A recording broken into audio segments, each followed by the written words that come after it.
வணக்கம். ஆகாஷ்வாணி புதுச்சேரி மாநில செய்திகள் வாசிப்பவர் மலர்விழி.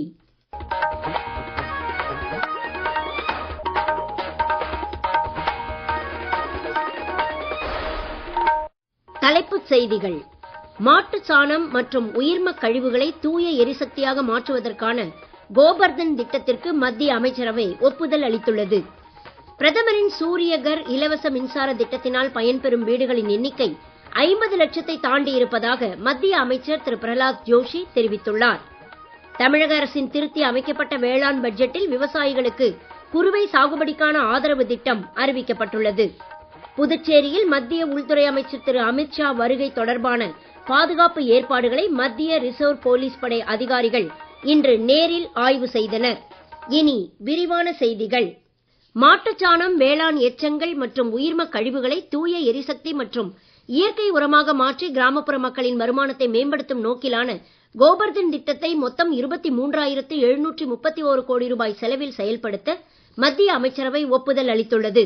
நாட்டின் தூய எரிசக்தி பயணத்தில் முக்கிய தருணமாக அமையும் இத்திட்டத்தினால் 1,50,000 லட்சம் புதிய வேலைவாய்ப்புகளும் உருவாகும் என்று மத்திய தகவல் ஒலிபரப்புத்துறை அமைச்சர் திரு அஸ்வினி வைஷ்ணவ் இன்று புதுடெல்லியில் செய்தியாளர்களிடம் தெரிவித்தார். அஸ்ஸாமில் அவசர காலத்தில் விமானங்களை தரையிறக்குவதற்கான வசதியுடன் கூடிய 4 வழி நெடுஞ்சாலை ஒன்றை தேஜ்பூர் அருகே அமைக்கும் திட்டத்திற்கும் மத்திய அமைச்சரவை ஒப்புதல் அளித்துள்ளது. இந்திய விமானப்படையின் ஒத்துழைப்புடன் கூடிய இத்திட்டத்தினால் தேஜ்பூர் உட்பட மக்கள் நெருக்கம் அதிகம் உள்ள பகுதிகளில் போக்குவரத்து நெரிசல் மற்றும் பயண நேரம் குறைந்து எரிபொருள் சிக்கனம் மேம்படும் என்று அமைச்சர் தெரிவித்தார். நடப்பு உலக சூழல்களால் பாதிக்கப்பட்டுள்ள முக்கிய துறைகளுக்கு கை கொடுப்பதன் மூலம் உள்நாட்டு பொருளாதாரத்தின் ஸ்திரத்தன்மையை மேம்படுத்தும் வகையில் வரி விதிப்பு மற்றும் இதர சட்டங்களில் திருத்தம் கொண்டு வருவதற்கான மசோதா இன்று மக்களவையில் நிறைவேற்றப்பட்டது. கடந்த ஜூன் 5ஆம் தேதி பிறப்பிக்கப்பட்ட அவசர சட்டத்திற்கு மாற்றாக இம்மசோதா நிறைவேற்றப்பட்டுள்ளது. 2022-23ஆம் நிதியாண்டில் இந்திய தொகுப்பு நிதியிலிருந்து பல்வேறு துறைகளுக்காக செலவிடப்பட்ட சுமார் 54,000 கோடி ரூபாய் கூடுதல் தொகைக்கு ஒப்புதல் கோரும் வகையிலான அரசின் 3ஆம் எண் நிதி ஒதுக்கீட்டு மசோதா அண்மையில் மக்களவையில் நிறைவேற்றப்பட்டதைத் தொடர்ந்து இன்று மாநிலங்களவையிலும் நிறைவேற்றப்பட்டது. எதிர்க்கட்சிகளின் அமளி காரணமாக இரு அவைகளும் மீண்டும் ஒத்திவைக்கப்பட்டு பின்னர் நாளை காலை 11 மணி வரை ஒத்திவைக்கப்பட்டன.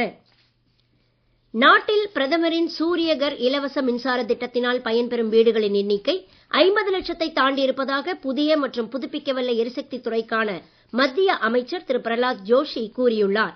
இன்று புதுடெல்லியில் CIA இந்திய தொழில்கள் கூட்டமைப்பின் சர்வதேச எரிசக்தி மாநாடு மற்றும் கண்காட்சியின் தொடக்க விழாவில் அவர் உரையாற்றினார். இது குறித்து ஒரு செய்தித் தொகுப்பு. சூரியகர் திட்டத்தினால் தற்போது நாட்டில் 19 லட்சம் வீடுகள் மின் கட்டணமே இல்லாத நிலைக்கு மேம்பட்டுள்ளதாகவும் சுமார் 12 லட்சம் வீடுகள் உபரி மின்சாரத்தின் விற்பனை மூலம் மொத்தம் 421 கோடி ரூபாய் வருமானம் ஈட்டியிருப்பதாகவும் அமைச்சர் திரு பிரஹலாத் ஜோஷி தெரிவித்தார். நாட்டில் தற்போது தினசரி 16,000 வீடுகளின் மேற்கூரையில் சோலார் மின் உற்பத்தி வசதிகள் நிறுவப்பட்டு வருவதாகவும் கடந்த 9 மாத காலத்திலேயே இந்த எண்ணிக்கை 3.2 மடங்கு அதிகரித்திருப்பதாகவும் அவர் கூறினார். புதைப்படிவ எரிபொருள் அல்லாத ஆதாரங்கள் மூலமான இந்தியாவின் மொத்த மின்சார உற்பத்தி திறனை 2030ஆம் ஆண்டிற்குள் 500 கிகாவாட்டாக உயர்த்தும் இலக்கை நோக்கி நாடு நல்ல முறையில் முன்னேறி வருவதாக அமைச்சர் மேலும் தெரிவித்தார். தமிழக சட்டமன்றத்தில் திருத்தி அமைக்கப்பட்ட வேளாண் பட்ஜெட் இன்று தாக்கல் செய்யப்பட்டது. வேளாண் அமைச்சர் திரு ஆர் வினோத் தாக்கல் செய்த இந்த பட்ஜெட்டில் டெல்டா மற்றும் இதர விவசாயிகளுக்கு சுமார் 135 கோடி ரூபாய் மதிப்பில் குறுவை சாகுபடிக்கான ஆதரவு திட்டம் அறிவிக்கப்பட்டது. சூப்பர் எல்னினோ விளைவுகளை சமாளிக்க மாவட்ட அளவிலான அவசரகால திட்டம், அடுத்த 5 ஆண்டுகளில் உணவு தானிய உற்பத்தியை 131 லட்சம் டன்னாக உயர்த்தும் இலக்கு, விவசாயிகளுக்கு இலவச மின்சாரம் வழங்க 7,432 கோடி ரூபாய் மானியம், 122 கோடி ரூபாய் செலவில் மண்வள பாதுகாப்பு இயக்கம், சான்றளிக்கப்பட்ட விதை உற்பத்திக்கு 250 கோடி ரூபாய் ஒதுக்கீடு உள்ளிட்ட அறிவிப்புகளும் வேளாண் பட்ஜெட்டில் வெளியிடப்பட்டன. மாநிலத்தின் சாகுபடி பரப்பு முழுவதையும் பிரதமரின் பயிர் காப்பீட்டு திட்டத்தின் கீழ் கொண்டு வருவதே அரசின் நீண்டகால குறிக்கோள் என்று வேளாண் அமைச்சர் திரு வினோத் தமது உரையில் கூறினார். பயறு வகைகள் மற்றும் எண்ணெய் வித்துக்களின் உற்பத்தியில் சுயசார்பை எட்டுவதற்கான மத்திய மாநில இயக்கம் 203 கோடி ரூபாய் செலவில் தமிழகத்தில் அமல்படுத்தப்படும் என்றும், பஞ்சாலைகளுக்கு தேவையான பருத்தி வெளி மாநிலங்களிலிருந்து வரவழைக்கப்படுவதை தவிர்க்க பருத்தி மறுமலர்ச்சி இயக்கம் தொடக்கப்படும் என்றும் அவர் அறிவித்தார். இன்று வேளாண் பட்ஜெட் தாக்கலின் போது காவிரி பிரச்சனையால் விவசாயிகளுக்கு ஏற்பட்டுள்ள பாதிப்புகளை குறிக்கும் வகையில் திமுக உறுப்பினர்கள் கருப்பு சட்டை அணிந்து அவைக்கு வந்திருந்தனர். நீங்கள் கேட்டுக்கொண்டிருப்பது மாநில செய்திகள். ஆகாஷ்வாணி செய்திகளை நேயர்கள் உடனுக்குடன் தெரிந்து கொள்ள எமது புதுச்சேரி மண்டல செய்திப் பிரிவின் சமூக ஊடகங்களான @AIRnews_புதுவை என்ற எக்ஸ் பக்கத்தையும், all India radio news Puducherry என்ற Facebook பக்கத்தையும், @RNU புதுச்சேரி என்ற யூடியூப் சேனலையும் அணுகலாம். செய்திகள் தொடர்கின்றன.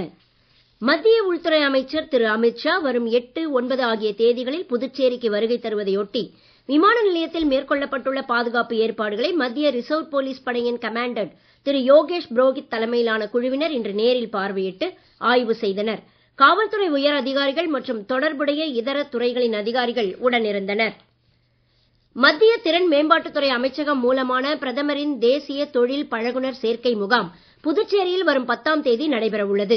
மேட்டுப்பாளையம் அரசு ஆடவர் தொழிற்பயிற்சி நிலையத்தில் நடைபெறவுள்ள இம்முகாமில் பொதுத்துறை, தனியார் துறை மற்றும் சிறு குறு நடுத்தர தொழில்துறை நிறுவனங்கள் கலந்து கொண்டு தொழில் பழகுனர் பயிற்சிக்கு ஆள் எடுக்க உள்ளனர்.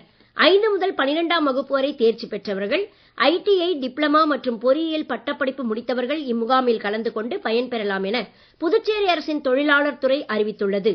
தொழில் பழகுனர் பயிற்சியில் சேரும் அனைவருக்கும் மாதம் 7,000 முதல் 10,000 வரை ஊக்கத்தொகை வழங்கப்படும். புதுச்சேரியில் உள்ள அரசு மேல்நிலைப் பள்ளிகளில் இவ்வாண்டு 11ஆம் வகுப்பில் சேர விண்ணப்பித்து கலந்தாய்வின் போது இடம் கிடைக்காத மற்றும் இதுவரை எந்த பள்ளியிலும் சேராத மாணவ மாணவிகளுக்கு தனி கலந்தாய்வு நடத்தப்பட உள்ளது. வரும் 7, 10 ஆகிய தேதிகளில் குறிச்சிக்குப்பம் NKC அரசு மேல்நிலைப் பள்ளியில் நடைபெறும் இக்கலந்தாய்வில் தகுதியுள்ள மாணவர்கள் உரிய சான்றிதழ்களுடன் நேரில் வந்து கலந்து கொள்ளலாம் என பள்ளி கல்வி இயக்ககம் அறிவித்துள்ளது. புதுச்சேரி திரை இயக்கம் மற்றும் அலையன்ஸ் பிரான்சே சார்பில் ஏற்பாடு செய்யப்பட்டுள்ள 3வது உலக திரைப்பட விழா புதுச்சேரியில் நாளை தொடங்க உள்ளது. இந்த 3 நாள் விழாவை திரைப்பட இயக்குனர் ஹரிஹரன் நாளை மாலை தொடக்கி வைக்கிறார். முன்னாள் அமைச்சர் திரு லட்சுமி நாராயணன், தலைமைச் செயலர் doctor Sharat Chauhan, alliance Française தலைவர் பேராசிரியர் வெங்கட்ராமன் மற்றும் திரைத்துறை பிரமுகர்களும் எழுத்தாளர்களும் தொடக்க விழாவில் பங்கேற்க உள்ளனர்.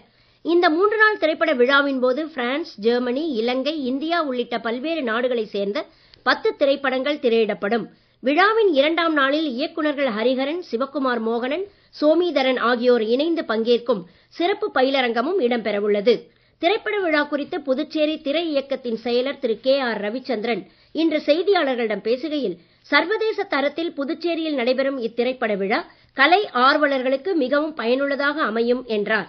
அவர் மேலும் கூறுகையில், சர்வதேச அளவிலும் தேசிய அளவிலும் விருது பெற்ற விருதுக்கு தேர்வான படங்கள் மட்டுமே திரையிடப்படுகின்றது.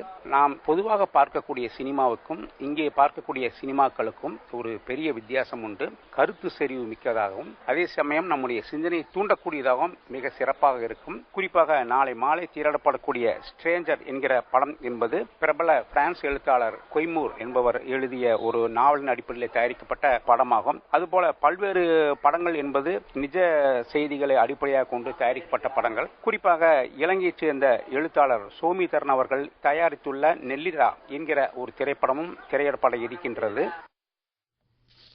இன்று கோவை, தேனி, நெல்லை, குமரி மாவட்டங்களின் மலைப்பகுதிகள் மற்றும் நீலகிரி, ராணிப்பேட்டை, திருவள்ளூர் மாவட்டங்களின் ஓரிரு இடங்களில் பலத்த காற்றுடன் கூடிய கனமழைக்கு வாய்ப்பு இருப்பதாக சென்னை வானிலை ஆய்வு மையம் தெரிவித்துள்ளது.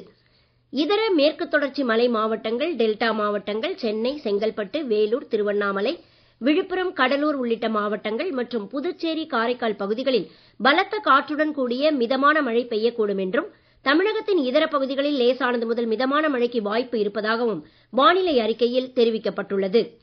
வரும் 12ஆம் தேதி வரை மழை நீடிக்கலாம் என்றும் எதிர்பார்க்கப்படுகிறது. சூறாவளி காற்றுக்கு வாய்ப்பு அதிகம் உள்ள தமிழக கடலோர பகுதிகள், வங்கக்கடல் பகுதிகள் மற்றும் அரபிக்கடல் பகுதிகளுக்கு மீனவர்கள் செல்ல வேண்டாம் என அறிவுறுத்தப்பட்டுள்ளனர். இதற்கிடையே கடந்த 24 மணி நேரத்தில் அதிகபட்சமாக சென்னை மாவட்டம் மாதவரம் உள்ளிட்ட இடங்களில் 4 சென்டிமீட்டர் மழை பதிவாகியுள்ளது. மீண்டும் தலைப்புச் செய்திகள். மாட்டுச்சாணம் மற்றும் உயிர்ம கழிவுகளை தூய எரிசக்தியாக மாற்றுவதற்கான கோபர்தன் திட்டத்திற்கு மத்திய அமைச்சரவை ஒப்புதல் அளித்துள்ளது. பிரதமரின் சூரியகர் இலவச மின்சார திட்டத்தினால் பயன்பெறும் வீடுகளின் எண்ணிக்கை 50 லட்சத்தை தாண்டி இருப்பதாக மத்திய அமைச்சர் திரு பிரலாத் ஜோஷி தெரிவித்துள்ளார். தமிழக அரசின் திருத்தி அமைக்கப்பட்ட வேளாண் பட்ஜெட்டில் விவசாயிகளுக்கு குறுவை சாகுபடிக்கான ஆதரவு திட்டம் அறிவிக்கப்பட்டுள்ளது. புதுச்சேரியில் மத்திய உள்துறை அமைச்சர் திரு அமித்ஷா வருகை தொடர்பான பாதுகாப்பு ஏற்பாடுகளை மத்திய ரிசர்வ் போலீஸ் படை அதிகாரிகள் இன்று நேரில் ஆய்வு செய்தனர். இத்துடன் இந்த செய்தி அறிக்கை நிறைவு பெறுகிறது. வணக்கம்.